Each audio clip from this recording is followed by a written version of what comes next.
आज मी बनवली होती नायरासाठी गोटी इडली. तर गोटी ही इडली ही खूप छान असते, सॉफ्ट एकदम मस्त अशी लागते आणि याच्यासाठी आपल्याला अगोदर काहीच तयारी करावी लागत नाही. हे जस्ट आपल्या घरात साधं जे तांदळाचं पीठ असतं त्यापासून बनवता येते. तर सगळ्यात अगोदर पाणी गरम करून घेतलं, त्यामध्ये मीठ आणि थोडंसं तूप टाकलं, त्यानंतर त्यामध्ये पीठ जे आहे ते टाकलं, थोडंसं मिक्स करून घेतलं आणि झाकण ठेवलं. त्यानंतर थोडंसं थंड झालं की ते मळून घ्यायचं आणि त्याचे गोल गोल असे रसगुल्ल्यासारखे गोळे करून घ्यायचे. त्यानंतर मग ते चाळणीमध्ये घेऊन आणि थोडेसे वाफवून घ्यायचे.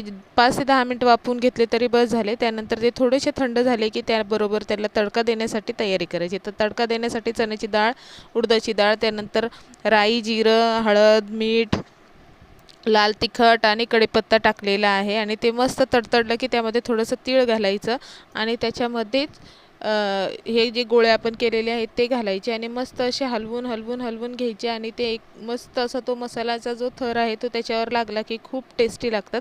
तर तुम्ही मात्र तेवढं सबस्क्राईब करायला